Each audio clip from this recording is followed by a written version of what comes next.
दोस्तों मेरा नाम सोनू है। मैं रायपुर का रहने वाला हूँ। दिशा भाभी मेरे पड़ोस में रहती हैं। मैं एक सुपर बाजार में काम करता हूँ तो उनको कुछ न कुछ लेने आना ही पड़ता था। जहाँ मैं काम करता हूँ वहाँ दिशा भाभी अक्सर सामान के लिए आया करती थी। मैं बिल बनाता तो किसी न किसी बहाने से भी मुझे छुआ करती थी। मुझे अच्छा भी लगता था और डर भी लगता था क्योंकि मेरा बॉस थोड़ा खड़ूस किस्म का था। दिशा भाभी को मुझसे अपना काम निकलवाना होता था तो मुझे डर लगा रहता था कि कहीं बॉस ने देख लिया तो डांट पड़नी तय थी। इसलिए मैं उन दिशा भाभी से ज़्यादा बात नहीं करता था, पर मन करता था कि सिर्फ उनसे ही बात करूं। अब दिशा भाभी का मेरी शॉप में आना लगा रहता था। वे हफ्ते में एक बार तो आ ही जाती थी। मैं दिन में 3 बजे लंच के लिए घर जाता था। एक बार की बात है, उस दिन भी उसी वक्त शॉप में महीने का सामान लेने आई थी। दिशा भाभी अपनी स्कूटी से आई थी। सामान ज़्यादा होने के कारण मुझे उनके घर सामान छोड़ने जाना पड़ा, क्योंकि ऐसा मेरे बॉस ने ही बोला था कि सामान छोड़ने उनके घर चले जाओ। मैं दिशा भाभी के पीछे पीछे चला गया। उनका घर हमारी शॉप से थोड़े ही दूर था, तो मुझे वहां पहुंचने में ज़्यादा समय नहीं लगा। दिशा भाभी का फ्लैट चौथी मंजिल पर था।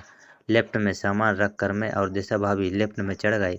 वहाँ दिशा भाभी ने मुझसे मेरा नाम पूछा, तब मैंने उनको अपना नाम बताया।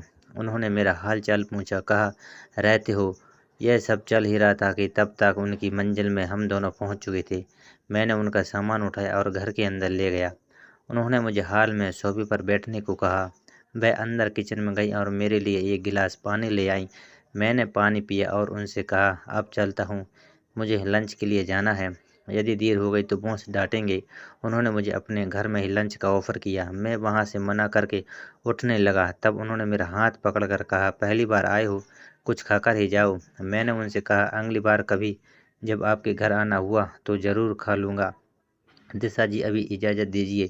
यह बोलकर मैं जाने को हुआ तो उन्होंने मेरा नंबर मांग लिया। मैंने भी उनको अपना नंबर दे दिया और वहाँ से जल्दी अपने घर लंच करके वापस शॉप आ गया।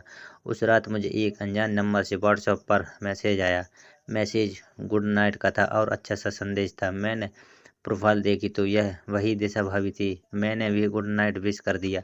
अब मैसेज का सिलसिला चल पड़ा था। कभी वह तो कभी मैं मैसेज कर दिया करता था, कभी मजाक वाले मैसेज तो कभी शुभ संदेश वाले। एक बार मेरे फ़ोन से डबल मीनिंग वाला मैसेज चला गया। यह उनको भी अच्छा लगा। ये उन्होंने बाद में बताया। पहले तो वह नाराज़ होने का नाटक कर रही थी, डांट रही थी, मेरी फटी पड़ी थी। मैं सॉरी बोल रहा था, तभी अचानक से उन्होंने मुझे आंख मारने वाली इमोजी भेजी। तब मैं थोड़ा रिलैक्स हुआ। अब तो अक्सर डबल मीनिंग वाले मैसेज दिशा भाभी की तरफ से आने लगे।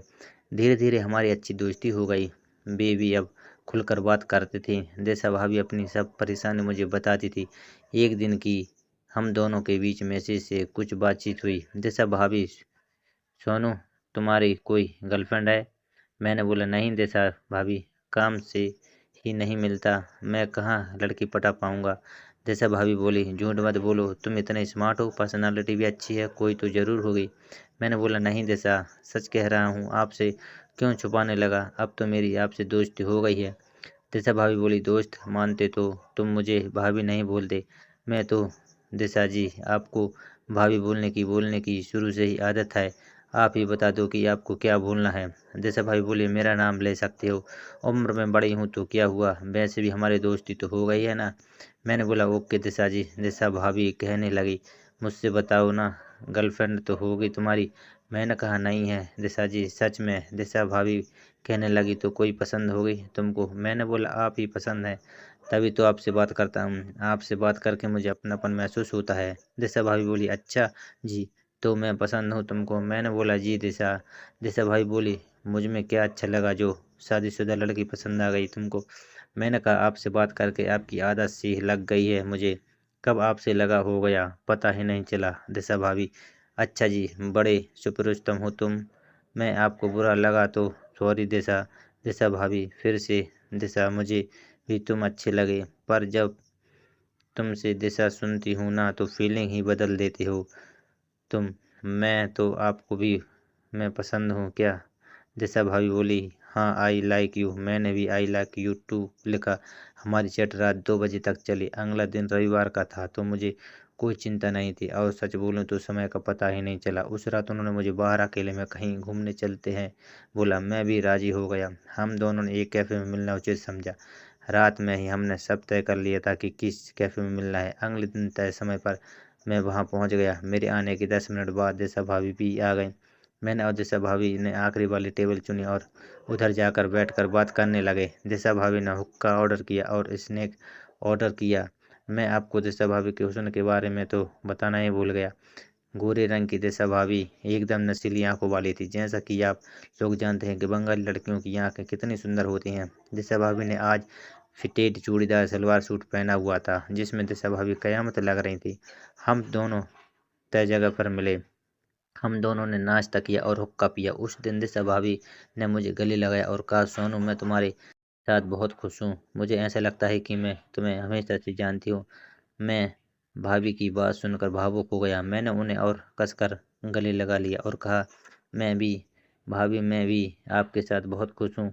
आप मेरी ज़िंदगी की सबसे खूबसूरत तोहफ़ा हो। उस रात हमने बहुत बातें की। हमने अपने बचपन, अपने सपनों और अपनी ज़िंदगी के बारे में बात की। मुझे ऐसा लगा जैसे मैं भाभी की पूरी तरह से जान गया हूँ। वह बहुत ही समझदार और सहज स्वभाव की थी। अगले दिन हमने उस शहर के आसपास घूमने का फैसला किया। हमने एक प्राचीन मंदिर, एक खूबसूरत झील और एक बड़ा बाजार देखा। हर जगह हमने साथ में बहुत मजा किया। रात को जब हम होटल के कमरे में वापस आए तो भाभी ने मुझे एक खूबसूरत उपहार दिया। यह एक चांदी की चेन थी जिस पर एक छोटा सा दिल टंगा हुआ था। उन्होंने कहा, यह तुम्हारे लिए है। हर बार जब तुम इसे पहनोगे तो मुझे याद रखना। मैं बहुत खुश हुआ और मैंने भाभी को एक कार्ड दिया जो मैंने उनके लिए खुद बनाया था। हमने कुछ और दिन एक साथ बिताए और फिर मुझे रायपुर वापस जाना पड़ा। जाने से पहले हमने एक दूसरे से वादा किया कि हम हमेशा संपर्क में रहेंगे। रायपुर वापस आने के बाद हम हर रोज़ एक दूसरे से बात करते थे। हमने वीडियो कॉल भी करना शुरू कर दिया। मुझे ऐसा लगता था कि मैं भाभी के बिना एक पल भी नहीं रह सकता। कुछ महीनों बाद मैंने भाभी से शादी करने का फैसला कर लिया। मैंने उनसे शादी के लिए कहा और उन्होंने हाँ कह दिया। हमने एक छोटे से समारोह में शादी की।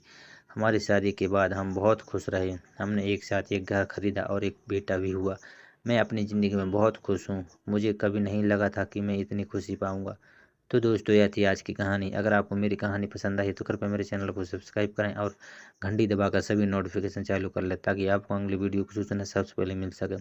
आपके प्यार और सपोर्ट के लिए धन्यवाद।